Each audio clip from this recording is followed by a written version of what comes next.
C'est une forme de démocratie sociale que le président français François Hollande avait voulu et tient à assumer jusqu'au bout. Mener des réformes difficiles tout en maintenant le dialogue social.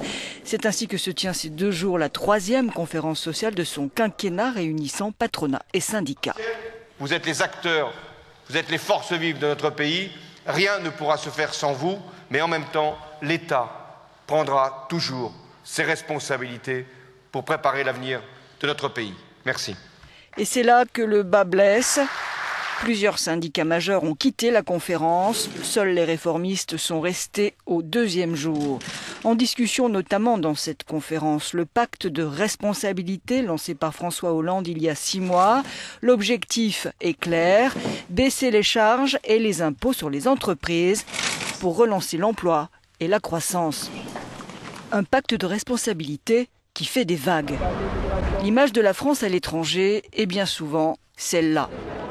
Force est de constater qu'en France, les réformes se font toujours dans la douleur ou sont finalement abandonnées sous la pression populaire et syndicale. Contestataires et paresseux, les Français, les 35 heures de travail hebdomadaire sont bien une spécificité française. Les salariés y sont ceux qui travaillent le moins en Europe. Un groupe de tête plafonne à 40 heures, les Allemands sont à 37, le Royaume-Uni aussi, les Portugais à 38,3. Les Français sont aussi parmi ceux qui ont le plus de congés, de jours fériés sur l'année, 36 au total, contre 29 pour les Allemands, 28 pour les Pays-Bas. Côté coût du travail, la France est aussi dans le peloton de tête. Un coût annuel en moyenne de 35 € de l'heure.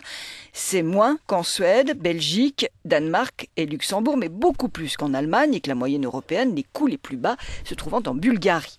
Enfin, le taux d'imposition sur les entreprises est l'un des plus élevés. Seule l'Italie est devant, de peu. Mais les charges sociales qui pèsent sur les entreprises françaises sont les plus élevées de toute l'UE, bien au-delà de la moyenne européenne. Les cotisations sociales versées par les entreprises financent 62% de la branche famille de la sécurité sociale et leur coûte 35 milliards d'euros. Des Français qui travaillent donc moins que les autres et qui coûtent cher. Mais ils seraient toutefois les plus productifs d'Europe.